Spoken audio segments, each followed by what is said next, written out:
The world has heard this many times that Turkish defense forces are way ahead of the curve. The wannabe Khalifa, Recep Tayyip Erdogan, boasts that his military is designed to preserve and protect the national independence, sovereignty, territorial integrity, and vital interest of the country. But in reality, the Turkish military is actually the most vulnerable one in the NATO alliance today. Yes, the Turkish military condition is similar to the Turkish economy. They are like two peas in a pond. Hi and welcome to TFI Global, the foreign affairs and geopolitical analysis arm of the TFI Media Group. I'm your host Tejasvi Malhotra, and if you haven't subscribed to the TFI Global channel yet, please hit the subscribe button and press the bell icon to receive all the latest updates. And please install our Apple and Android mobile app. The link is given below in the description. Let's begin. The internet is filled with praise of the Turkish military and its defense equipment. As per the GFP index, Turkey is ranked 13 out of 142 countries considered for the annual GFP review.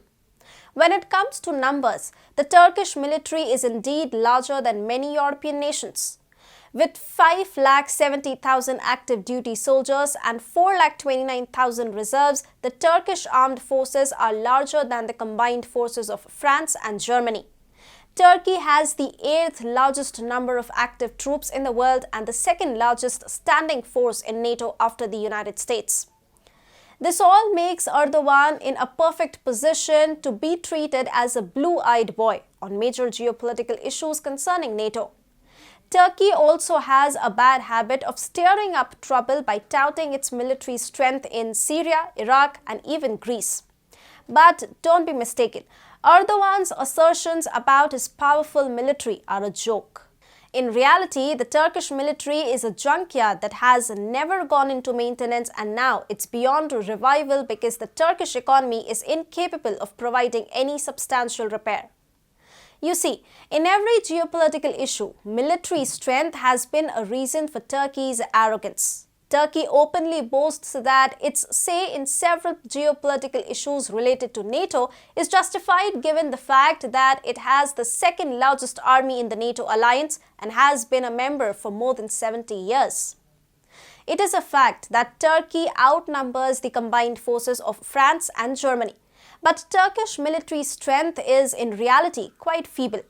The high number of military personnel is a direct result of conscription. Military service in Turkey is compulsory for all male citizens between 20 to 41 years of age, but mandatory military service often does not translate into power.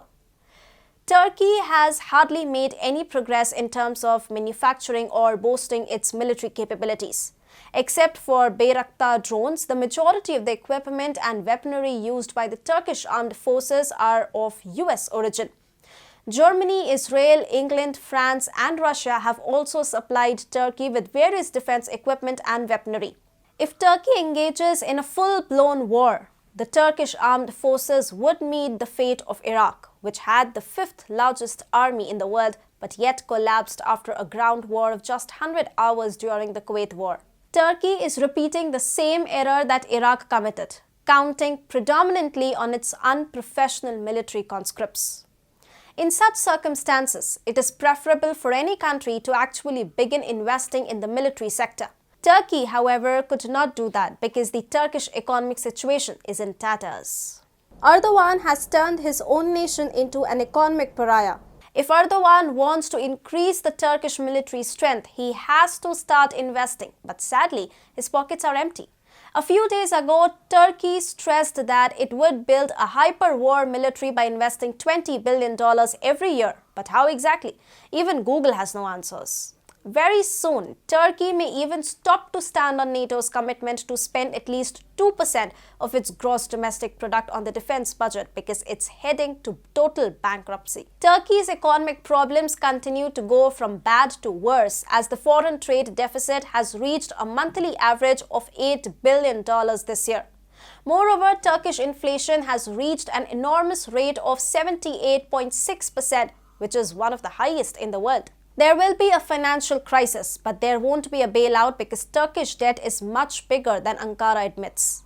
International lenders acknowledge this in private. Additionally, as Turkey's economy collapses, Ankara might even stop funding conscription. Hence, the bubble of the second large military would explode soon. It's time for NATO and the world to acknowledge that the Turkish military is a joke. Erdogan has no chance to save his military in midst of an economic crisis. However, he can surely save his economy by saving billions of dollars by ending ludicrous occupations in Cyprus, Syria, and Iraq.